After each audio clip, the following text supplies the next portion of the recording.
না, এভাবে যে আর চলবে না মনে হয়। কথায় আছে না, অভাগা যেদিকে চায় সাগর শোকায়। আমারও কপালে বোধহয় এমনই লেখা আছে। না, চারপাশে কেউ নেই। একটু গামছাটা পেতে শুই, ততক্ষণে শরীরটা যদি একটু আয়েশ পায়। আহ, কি নিরিবিলি জায়গা, কোনো সারা শব্দ নেই, শীতল বাতাস। আহা, যেন শান্তি আর শান্তি। যাক, শান্তিতে একটা ঘুম তো হোক। গিন্নি, আমি গেলাম। দেখি মাঠের মধ্যে গরুর জন্য দুগোছা ঘাস পাই নাকি।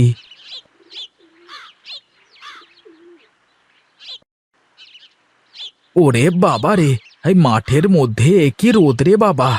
যাই দেখি, আস্তে আস্তে কোনো ছায়া টায়ায় বসে দুগোছা ঘাস কেটেই নিয়ে আসি। তা না হলে অবলা জন্তুগুলো বেশ কষ্ট করবে। ওই তো, কে মনে হচ্ছে ওখানে গাছের নিচে ঘুমাচ্ছে। দেখি তো গিয়ে। আরে, এ তো দেখছি আমাদের বিনোদদা। বাপরে, কি ঘুম! একদম মনের সুখে নাক ডেকে ঘুমাচ্ছে। দাঁড়াও, তোমার আরামের ঘুম আমি কিভাবে নষ্ট করি দেখো।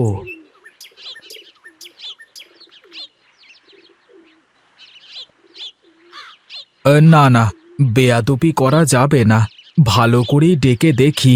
ও দাদা, আরে ও বিনোদদা। কে কে কে কে হ্যাঁ? আরে আমি দাদা, আমি গণেশ। এই দেখো। ও আচ্ছা, গণেশ তুই? তা কখন এলি তুই? এই মাত্রই আসলাম দাদা।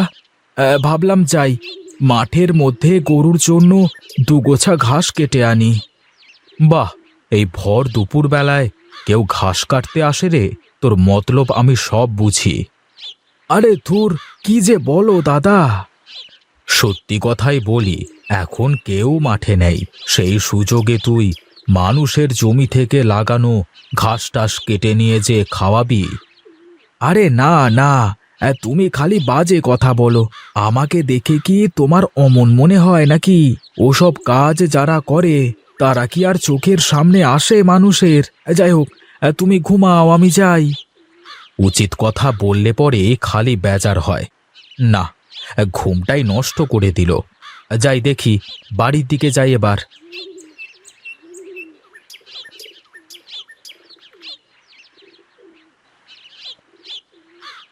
একি রে বাপ, এই রোদের মধ্যে বাইরে এসে কি করিস? জানো বাবা, আমার দোস্ত গোপাল এই গুলটি বাঁট দিয়ে অনেক পাখি মেরেছে। আমি না একটা পাখির গায়েও লাগাতে পারছি না। এসব ভালো কাজ না বাবা। পাখি আমাদের কত উপকার করে। আমাদের চারপাশের পরিবেশ রক্ষার জন্য তো পাখি দরকার, তাই না? তাহলে ওরা মারে কেন? ওরা তো জানে না, তাই মারে। এখন থেকে তুমি ওদের বুঝিয়ে বলবে, তাহলে ওরাও আর পাখি মারবে না কখনো। চলো বাবা, এখন বাড়িতে যাই।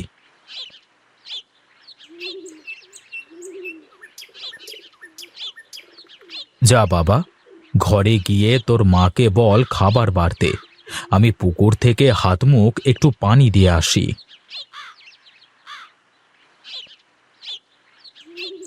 তুই এসেছিস বাবা? কোথায় ছিলি এতক্ষণ? এই তো পাশেই ছিলাম মা। যা, হাত মুখ ধুয়ে আয়, আমি খেতে দিচ্ছি। এত বেলা অবধি না খেয়ে কোথায় কোথায় যে ঘুরে বেড়ায় ছেলেটা। তুমি আমার আর বাবার জন্য ভাত বাড়ো মা। বাবা হাত মুখ ধুয়ে আসছে। তোর বাবা কখন আসলো মাঠ থেকে? কেবলই আসলো। আমি আর বাবা তো একসাথেই বাড়ির মধ্যে আসলাম। ভালোই হলো, বস তাহলে। তোদের দুই বাপ বেটাকে একেবারে খাইয়ে দিয়ে আমি কাজে বের হব। কি বলছিলে গিন্নি, আমাদের দু বাপ বেটাকে নিয়ে? কি আর বলবো, বলছিলাম যে তোমাদের দুজনকে খাইয়ে দিতে পারলে আমি বাইরের কাজে বের হব। এই নাও, খেয়ে নাও।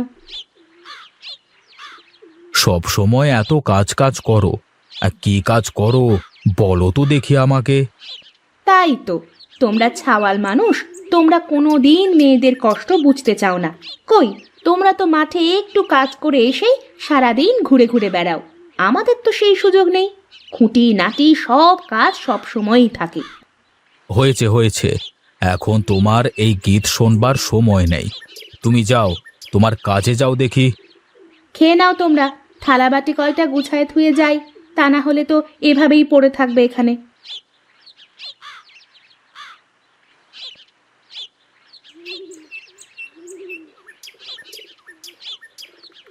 কই রে হরি, এই বাড়ির ভেতর তো কাউকে দেখতে পাইনে রে।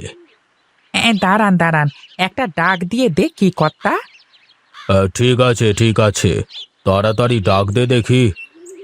ও বিনোদ, বিনোদ, এই বাড়িতে আছিস নাকি রে? কর্তা মশাই এসেছে তোর সাথে দেখা করতে। কর্তা আপনি?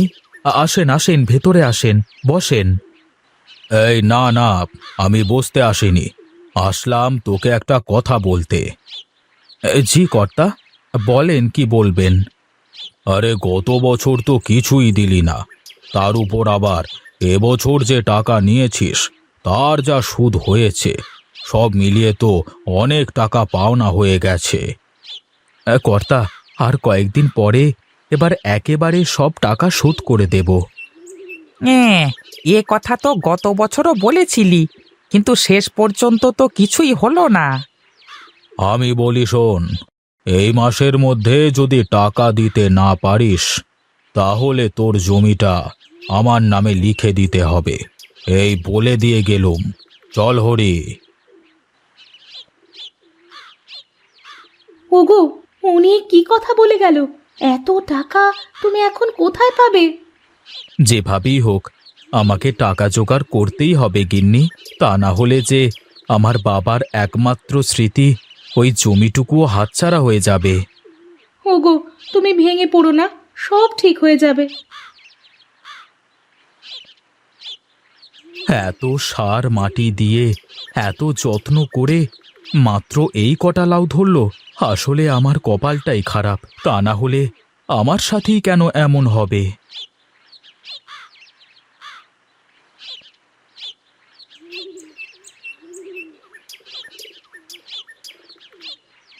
এত বড় জাংলায় মাত্র এই কটা লাউ, এ দিয়ে তো বাজার খরচের টাকাই হবে না, তাহলে কর্তাবাবুর টাকা কিভাবে দেব?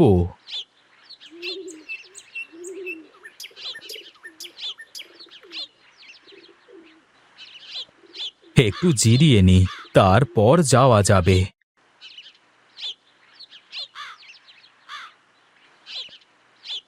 কে তুমি বাছা?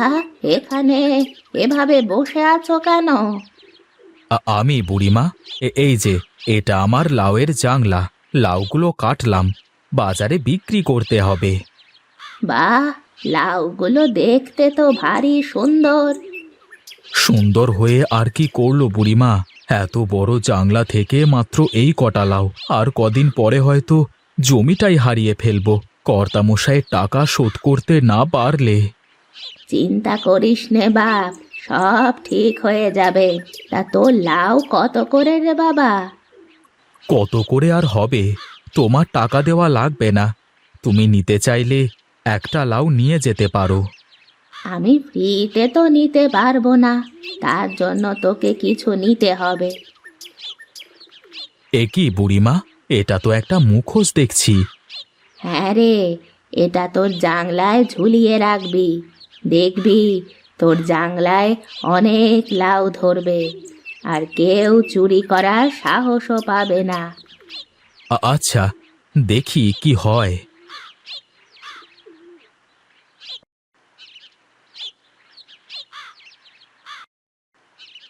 যাই দেখি, বুড়ির কথা শুনে দেখি কি হয়।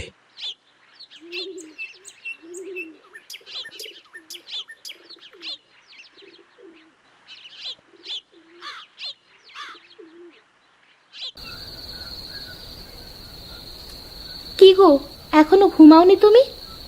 ঘুম যে আসে না গিন্নি, চিন্তা ভাবনায় ঘুম কি আসে? এত চিন্তা করে কি লাভ? যা হবার তা তো হবেই। এত আশা করে লাউয়ের চাষ করতে গেলাম, শুনলাম হাজারি লাউয়ের বীজ, এর নাকি এক মোটায় 3-3টে লাউও ধরে, আর আমার সারা জাংলা মিলে এক ঝুড়িও পুজলো না। চিন্তা করো না, তুমি কাল সকালে আবার গিয়ে ভালো করে কয়টা সার মাটি দিয়ে এসো, তারপর দেখোই না কি হয়। যদি না ধরে তাহলে গাছ কেটে ফেলে অন্য কিছু করো, কর্তার টাকাটা তো দিতে হবে। ওই একটাই তো চিন্তা গিন্নি, আমার চোখের ঘুম হারাম হয়ে গেছে সেদিন কর্তার কথা শোনবার পর থেকে। আচ্ছা, এখন ঘুমাও তো তুমি, সকালে উঠে তো তোমার আবার অনেক কাজ।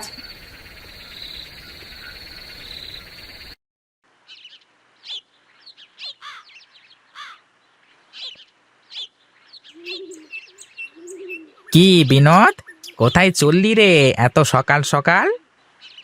মাঠে যাচ্ছি, কাজ আছে। মনে আছে তো কর্তাবাবুর কথা? হ্যাঁ হ্যাঁ, সব মনে আছে, তোকে আর মনে করিয়ে দেওয়া লাগবে না।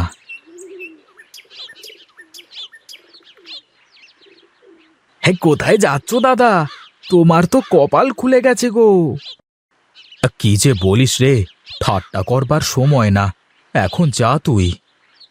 আরে ধুর, আমি তোমার সাথে এখন সকাল করে ঠাট্টা করতে যাব কেন? তোমার জাংলায় তো খালি লাউ আর লাউ, আর তুমি না কেটে ঘুরে বেড়াচ্ছ। তুই কি মজা করছিস আমার সাথে? শর্ত, আমাকে যেতে দে। যা রে বাবা, এই মানুষের দেখছি এখন ভালো কথাও বলবার মতো নেই, কি যুগ আসলো।